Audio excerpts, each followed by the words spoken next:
Okay, ನಮ್ಮ ಜೊತೆಗೆ ಶಾಸಕರಾಗಿರುವಂತಹ Ajay Singh sir ನಮ್ಮ ಜೊತೆಗೆ ಸಂಪರ್ಕಕ್ಕೆ ಸಿಗ್ತಾ ಇದ್ದಾರೆ. ಸರ್ ನಮಸ್ಕಾರ. ಅರುಣ್ ಬಡಿಗೇರ್ ನಮಸ್ಕಾರ. ಮಾತಾಡ್ತಿದ್ದೀನಿ. ನನ್ನ ಧ್ವನಿ ಕೇಳಿಸ್ತಾ ಇದೆಯಾ? ನಮಸ್ಕಾರ. ನಮಸ್ತೆ. ಇವತ್ತು ನಿಮ್ಮ ಹೇಳಿಕೆಯ ವಿಚಾರದಲ್ಲಿ ಮಾನ್ಯ ಮುಖ್ಯಮಂತ್ರಿಗಳು ಒಂಚೂರು ಕೆಂಡಾಮಂಡಲಾಗಿದ್ದಾರೆ. ಆ, ನೀವೇನ್ ಮುಖ್ಯಮಂತ್ರಿನ ಹೈಕಮಾಂಡ ಅಂತ? ಈಗ ನಾನು ಏರ್ಪೋರ್ಟ್ ಅಲ್ಲಿ ನಂಗೆ ಎಲ್ಲ ಪತ್ರಕರ್ತರು ಭೇಟಿ ಆಗಿದ್ರು. Yes, TV yes. Electronic media ಹಾ. Okay.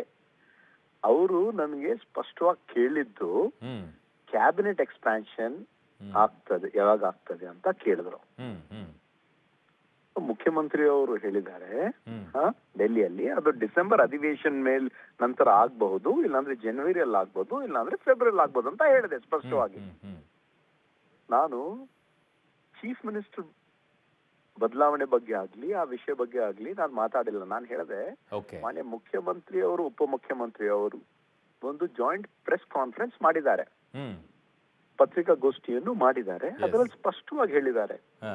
High command decision is final ಅಂತ. ಹ್ಮ್ ಹ್ಮ್ ಹ್ಮ್ So, ಹೈಕಮಾಂಡ್ ಅವರು ಈ ಎಕ್ಸ್ಪ್ಯಾನ್ಷನ್ ಬಗ್ಗೆ ಹ್ಮ್ ಹ್ಮ್ ಡಿಸೆಂಬರ್ ಅಲ್ಲೂ ಮಾಡಬಹುದು, ಜನವರಿಯಲ್ಲೂ ಮಾಡಬಹುದು, ಫೆಬ್ರವರಿಯಲ್ಲೂ ಮಾಡಬಹುದು ಅಂತ ನಾನು ಹೇಳಿದೆ ಅಷ್ಟೇ. ಸೊ ಇದು ಓನ್ಲಿ ಸಂಪುಟ ಪುನರ್ರಚನೆ ವಿಚಾರದಲ್ಲಿ ಮಾತ್ರ? ಹಾ, ನಾನು ಹಾ, ಸಂಪುಟ ಪುನರ್ರಚನೆ ಬಗ್ಗೆ ಮಾತಾಡಿದೆ ನಾನು ಓಕೆ ಓಕೆ. ಅಷ್ಟೇ. So, ಅದು ಏನ್ ಕನ್ಫ್ಯೂಷನ್ ಆಗಿದೆ. ಸೊ ಅಲ್ಲಿ ಮುಖ್ಯಮಂತ್ರಿ ವಿಚಾರನೆ ಬರಲಿಲ್ಲ ಪ್ರೆಸ್ ಅಲ್ಲಿ? ಅವರು ನಾನು ಕೇಳಿದ್ರು, ಮುಖ್ಯಮಂತ್ರಿಗಳ ಬದಲಾವಣೆ ಬಗ್ಗೆ ನನಗೆ ಕೇಳಿದ್ರು. ಓಕೆ ಓಕೆ ಆ ತೀರ್ಮಾನ ಹೈಕಮಾಂಡ್ ಮಾಡ್ತಾರೆ ಓಕೆ, ಫೇರ್. ಅಂತ ಹೇಳಿದೆ ನಾನು. ಹ್ಮ್ ಹ್ಮ್ ಹ್ಮ್ ಸೊ ನಂಗೆ ಎಲ್ಲೋ ಪ್ರೆಸ್ ಅವರು ಕೂಡ ನಂಗೆ ಫೋನ್ ಮಾಡ್ತಾ ಇದ್ದಾರೆ. ಹ್ಮ್, ಸ್ಪಷ್ಟವಾಗಿ ನಾನು ಮಾತಾಡಿದ್ದು ವಿಡಿಯೋನು ಕೂಡ ಕಳ್ಸಿದ್ದೇನೆ ಅವ್ರಿಗೆ. ಹ್ಮ್ ಹ್ಮ್ ನಂಗೆ ಬಂದಿದ್ದು ವಿಡಿಯೋ ಹ್ಮ್ ಅದ್ರಲ್ಲಿ ಕ್ಲಿಯರ್ ಆಗಿ ನಂಗೆ ಕ್ಯಾಬಿನೆಟ್ ನೀವು ಆಕಾಂಕ್ಷಿ ಇದ್ದೀರಾ ಅಂತ ನಾನು ಕೇಳಿದ್ರು. ಅದ ನಂತರ ನಾನು ಹೇಳಿದೆ ಓಕೆ ಅಷ್ಟೇ.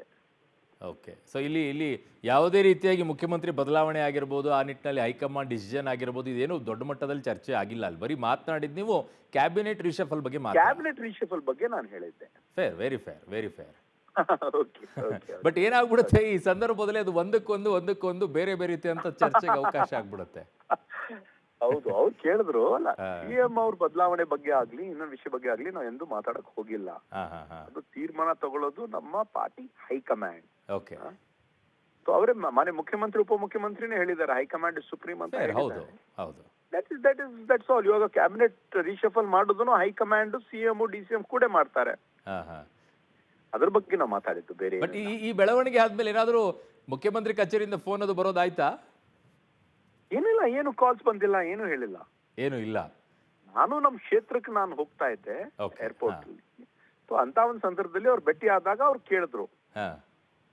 ಹಾ, ಸೊ ಅವಾಗ ನಾನು ಮಾತಾಡಿದ್ದಷ್ಟೇ. ಅಲ್ಲ, ನೀವೇನಾದ್ರೂ ಕ್ಲಾರಿಫಿಕೇಶನ್ ಕೊಡೋದು ಮಾಡ್ತೀರಾ ಮುಖ್ಯಮಂತ್ರಿಗಳಿಗೆ? ಇಲ್ಲ, ಅವ್ರಿಗೆ ಗೊತ್ತಿದೆ ಎಂದು ನಾವೇನ್ ಮಾತಾಡಕ್ ಹೋಗಿಲ್ಲ. ಓಕೆ ಓಕೆ ಅವ್ರಿಗೂ ಕೂಡ ಗೊತ್ತಿದೆ. Yeah, ನಾನು ಕ್ಯಾಬಿನೆಟ್ ರಿಷಫಲ್ ಬಗ್ಗೆ ಮಾತಾಡಿದ್ದೀನಿ. Okay, done. Fair sir, fair. Thank you so much sir ಪಬ್ಲಿಟಿ ಜೊತೆಗೆ ಮಾತಾಡಿದ್ದಕ್ಕೆ. ಇದು ಡಾಕ್ಟರ್ ಅಜಯ್ ಸಿಂಗ್ ಅವರ ಕ್ಲಾರಿಫಿಕೇಶನ್ ಆ ವಿಚಾರದಲ್ಲಿ. ನಾವು ಮುಖ್ಯಮಂತ್ರಿಗಳ ಪ್ರಶ್ನೆ ಕೇಳಿದ್ರು, ಬಟ್ ನಾನು ಹೇಳಿದ್ದು ಮುಖ್ಯಮಂತ್ರಿ ವಿಚಾರದಲ್ಲಿ ಅದು ಹೈಕಮಾಂಡ್ ನೋಡ್ಕೊಳ್ಳುತ್ತೆ. ನಾವು ಹೇಳಿದ್ದು ಸಂಪುಟ ಪುನರ್ರಚನೆ ವಿಚಾರದಲ್ಲಿ. ಆಕಾಂಕ್ಷಿ ಅಂತ ಕೇಳಿದಾಗ ಜನವರಿ ಫೆಬ್ರವರಿಲಿ ಆ ವಿಚಾರದಲ್ಲಿ ಏನಾದರೂ ಆಗಬಹುದೇನೋ ಅನ್ನೋ ಮಾತನಾಡಿದ್ದೀನಿ ಅಷ್ಟೇ. ಅದನ್ನು ಬಿಟ್ಟರೆ ಇನ್ನೇನು ಇಲ್ಲ ಅನ್ನುವಂಥ ಕ್ಲಾರಿಫಿಕೇಶನನ್ನು ಅವರು ಕೊಟ್ಟಿದ್ದಾರೆ.